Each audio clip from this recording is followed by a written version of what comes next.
So yeah, good day Sir Ryan. Uh, I'm here to present po na yung take-home activity ko, which is 2C.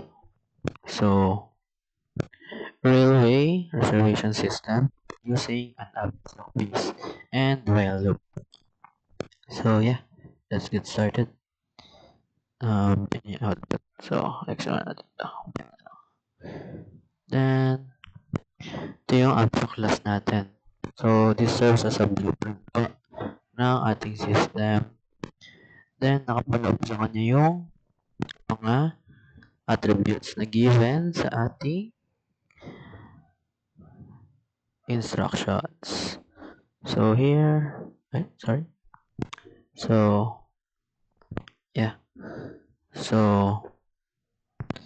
string passenger name, ito, yung input ni user na name, input din user na age, seat number, then train number, pare silang randomly generated.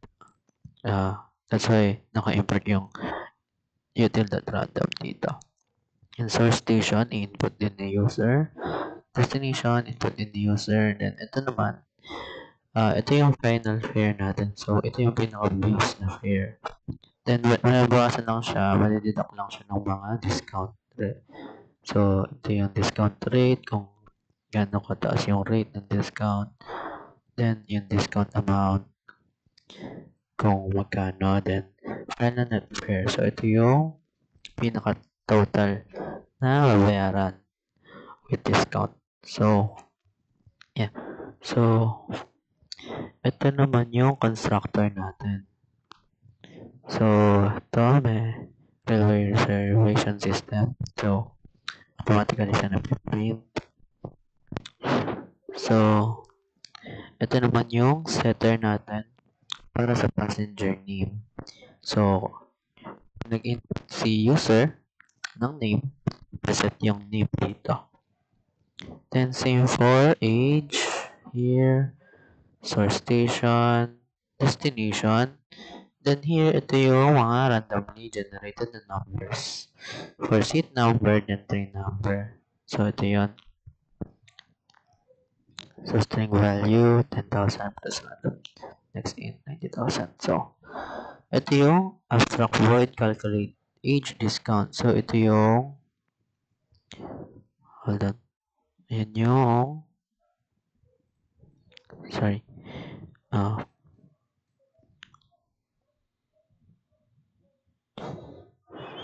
Setter methods.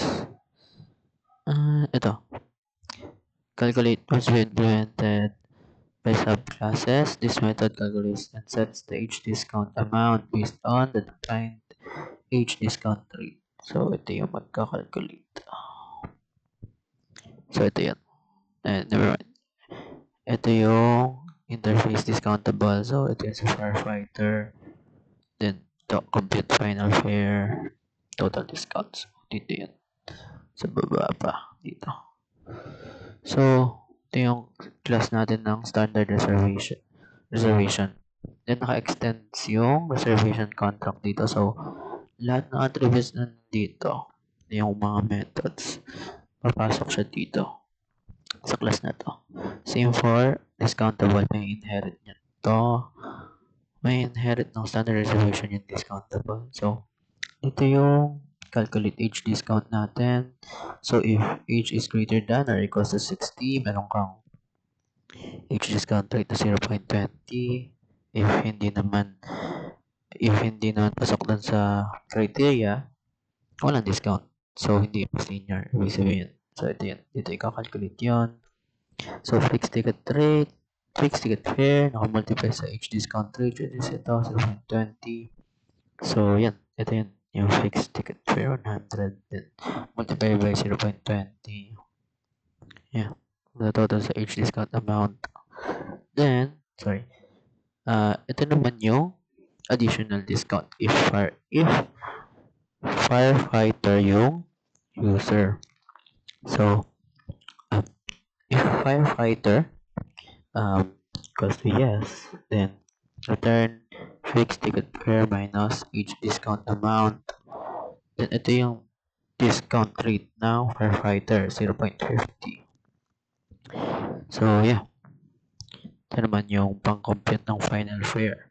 So the total discounts para ma-compute natin yung total discounts kung magkasama to or isa lang or wala naman palang discount. Then yung final net fare dito, message siya yung magiging value na tong dalawa.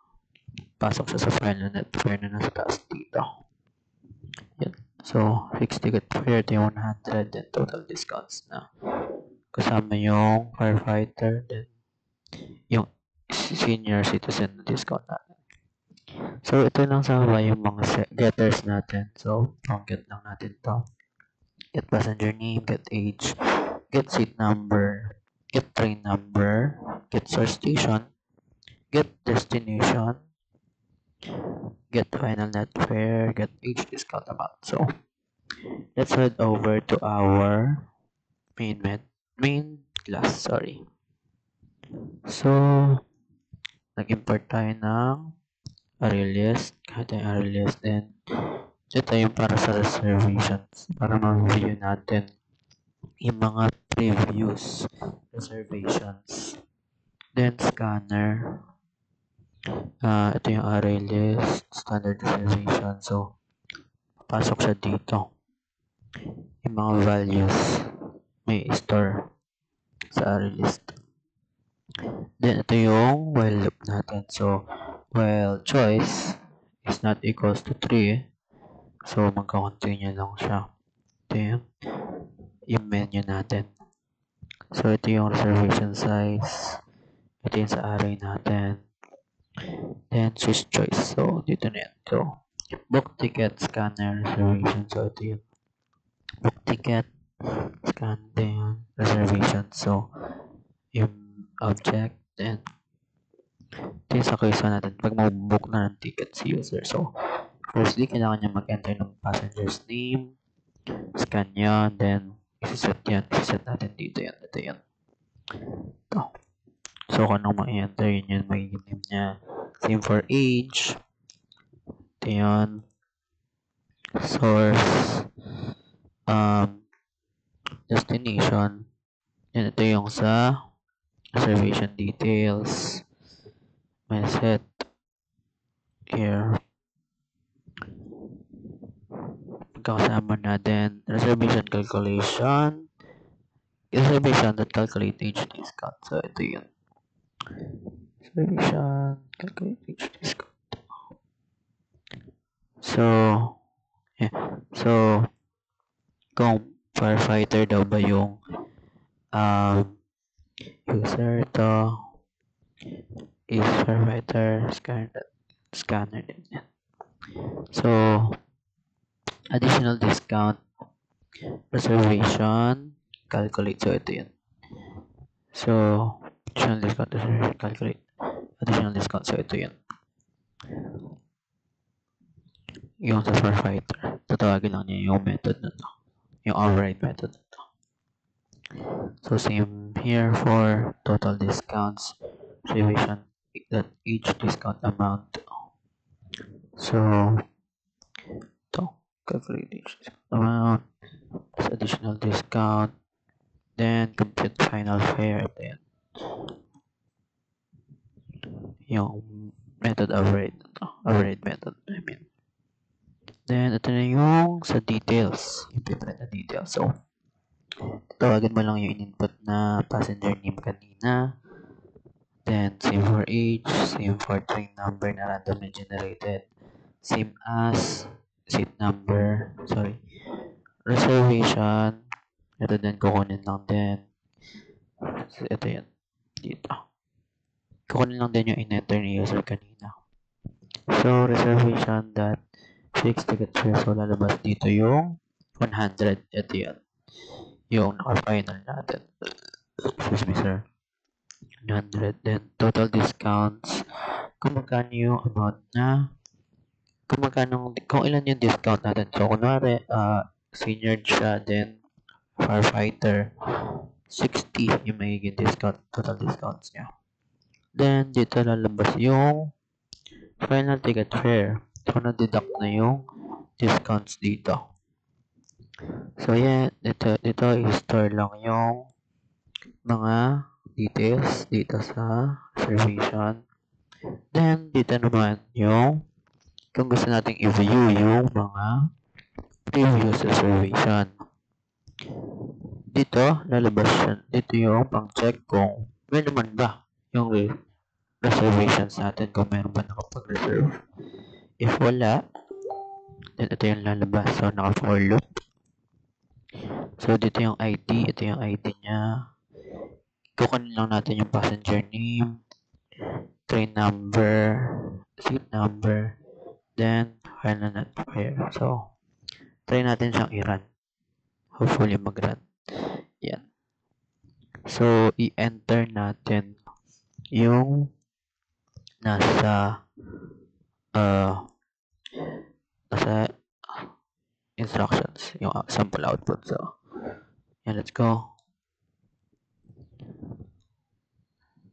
1, Ryan, 20, station is Bustos, going main. Then, yes, he's a firefighter. Then, ito yung details na print. Here, reservations added to, save to history. Then, sa pa, Ryan ulit. Sir Ryan, sorry. 60. Source station. Let's check. Source station is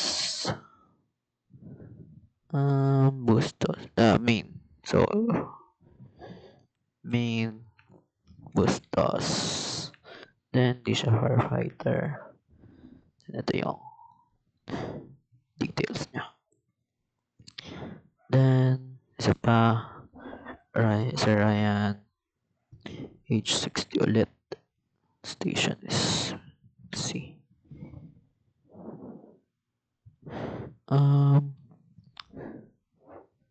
60. Bustos to Baliwag. Okay. Bustos to Baliwag. And yes, it's a firefighter. So, ito. Yung details. So, kita natin, laki ng discount niya, no? 60. So, 40 na lang yung total na bayaran niya. Then, after that, nakapag-enter tayo ng tatlo. So, wala lagi dito, 3 total. So, yeah. Na-review natin yung reservation. Yan. Makikita naman natin. Ito yung mga in-input nating details. Sir Ryan. Then, random yung train number. Random din yung seat number. Then, ito yung final net fare. Yung final na babayaran nila. So, yeah. I think that's it. Thank you, sir. Bye-bye.